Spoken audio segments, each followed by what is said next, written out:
Hello again. Welcome back to another adventure in the Halo universe. Today, I want to answer the question, can you beat Halo 3 ODST using melee attacks only? Now when playing as an ODST, we deal less melee damage, and we can easily get smacked around by our foes. So how hard would this challenge be?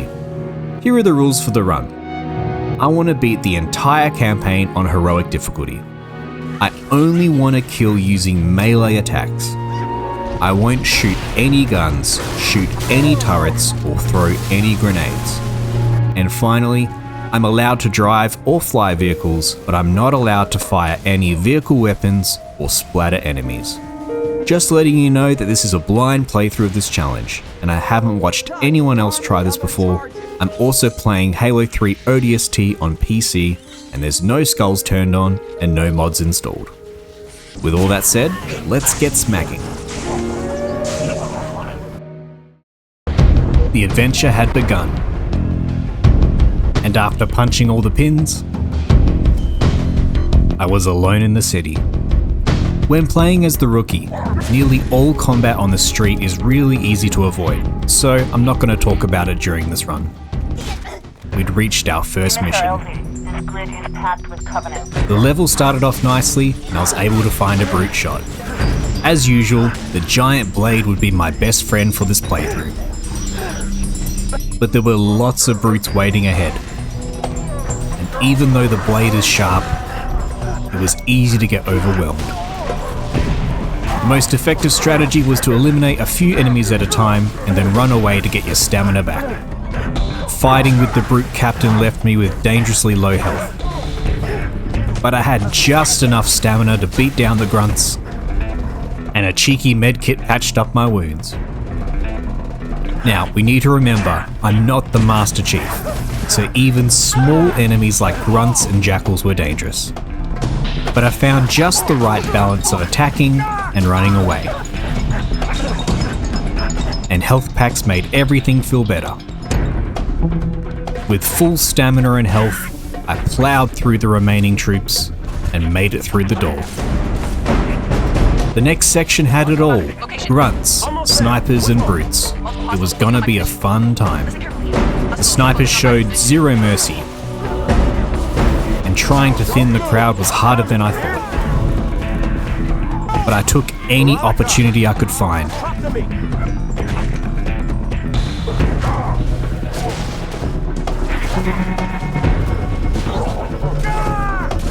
The combat seemed manageable, but then the hunters came out to play.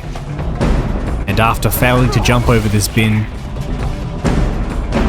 I had to do it all again.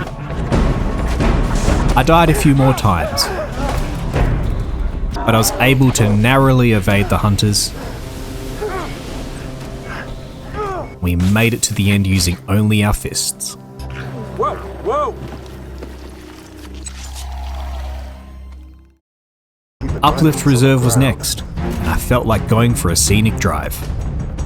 After flipping the Warthog, I weaved past the enemy vehicles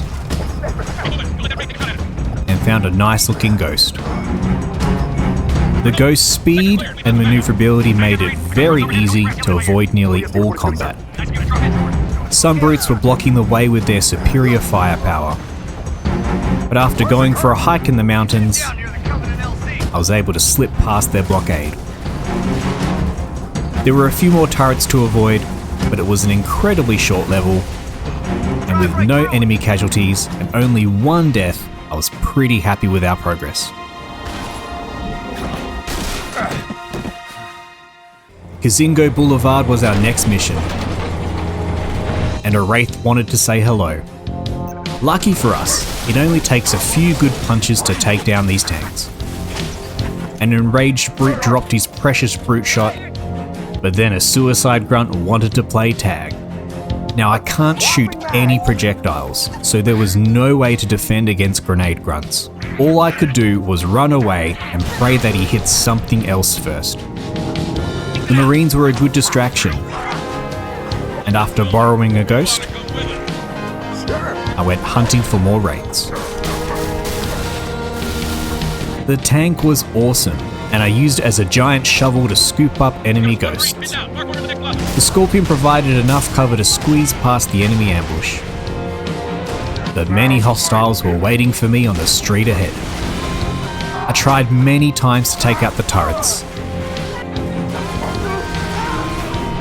but in the end, it was easier to run away from all my problems. I was particularly proud of this little moment. I flipped my ghost, boarded the Wraith, transferred to another ghost, and then escaped to safety. I felt like an action hero. But more Wraiths wanted to play, and the brutes were invading my personal space.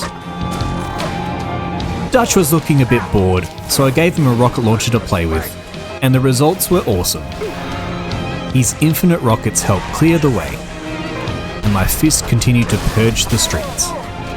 The reinforcements from the Phantoms were no match for the brute shot, and after one final rocket, the boulevard was clear. You heard from Gunny?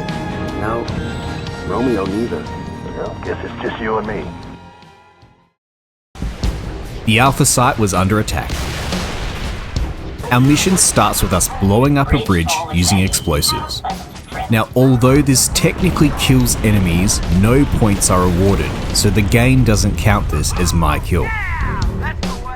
Securing the area was a little tricky with hunters hanging around. But after upgrading to a spiker, I was able to hunt down the hunters. The reinforcements were pretty easy to mow down. Well, mostly. And Mickey did a rather impressive trick shot with the laser. After falling back to secure the building, a wave of suicide grunts started attacking, and I was powerless to do anything. Some quick thinking saved my life, but the exploding grunts were quite scary. My beloved brute shot sliced through most enemies, but the brutes kept pushing me away.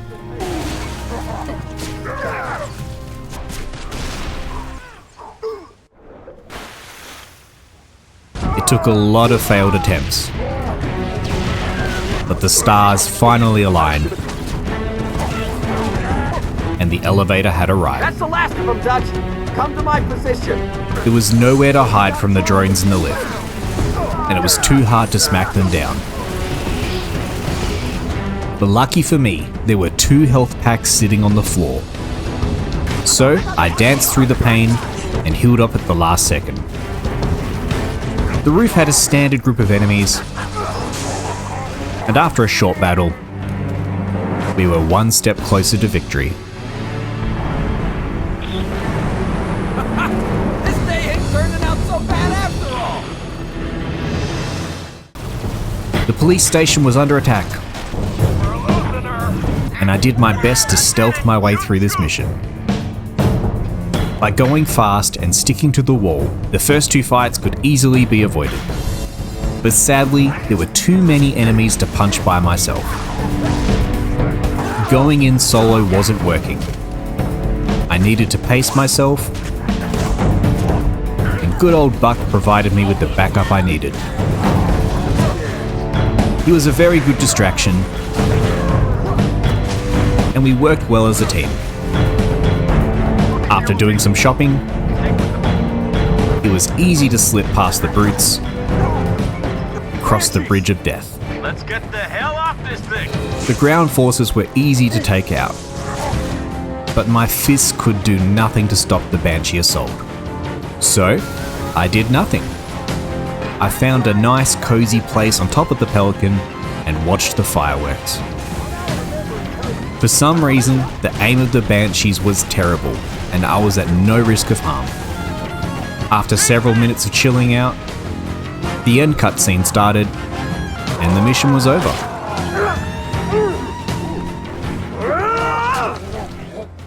Kikowani Station was next, and you know the drill. After handing out smacks to everyone I met, it was time to spread my wings and fly. Again, my team did nearly all the work, but I still like to get my hands dirty. The closed corridor sections played out themselves, but I still brought my wraith punching skills to the party. There was one on-foot section that had a lot of enemies, but fortunately, the brutes dropped bubble shields, which gave me the advantage. Eventually, I smacked my way to a new Banshee, and after boarding the Scarab, I made a daring escape. The final section was filled with explosives that needed to be destroyed, but punching them was not the smart thing to do. While brainstorming ways to get rid of them, Dutch got bored and offered to help. I'll do it, Gunny. Move back! So, I let him do his thing, and the level was done. We were absolutely flying through this campaign.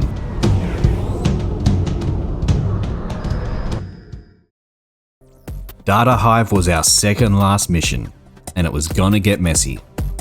The first few sections were easy to punch through, and despite being all alone, I was able to find my brute shot again.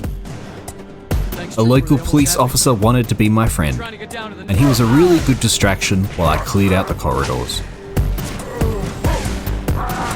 But the place was crawling with drones, and I was all alone again. The brutes in the tunnels ahead were tricky to take on.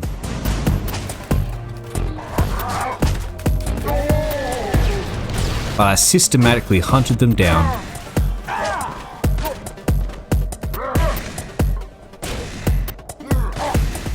and slowly made some progress.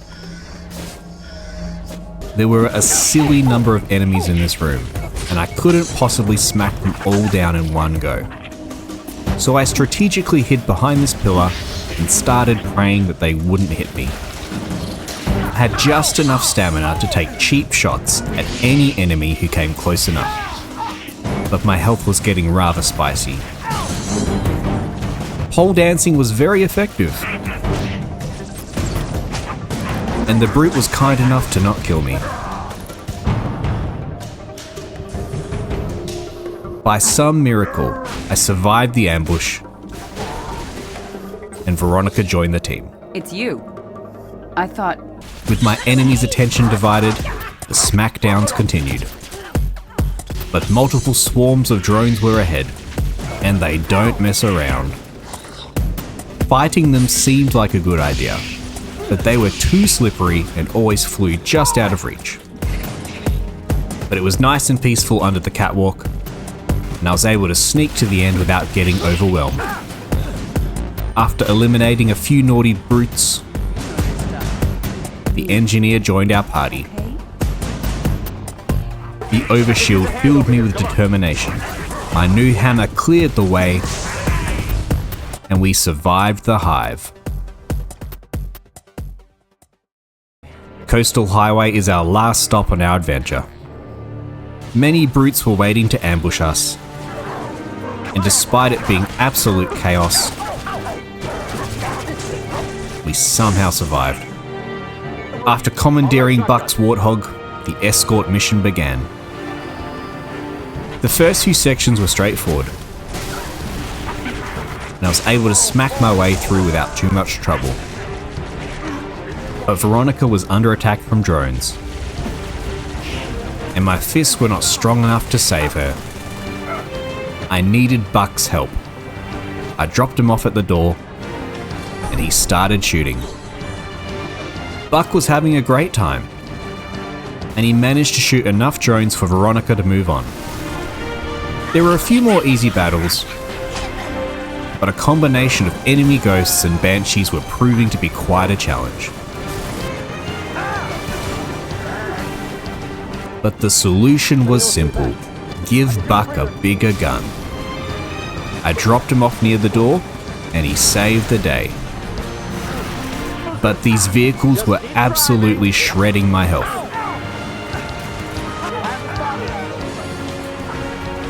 It took some fancy driving, but we were so close to the end. Now, my original plan was to have Buck do all the shooting while I simply drove him to the next section. As long as I wasn't driving when he made a kill, the kill would be entirely his. But while editing, I noticed that Buck managed to get a cheeky double kill while I was driving, and I was given some assist points. It's a bit of a grey area, but because I didn't shoot or run over any enemies, I believe the kill is still his and not mine. I had some fun spanking some wraiths, and we went on a field trip to the zoo. After handing out some treats, the final battle approached. We worked very well as a team, and not even hunters could stop us. But more brutes were coming, and the chieftain was a cheater. But after being a sneaky boy, the brutes got hammered, the phantom arrived, and our journey was complete. So there you go. Halo 3 ODST has been beaten using melee attacks only.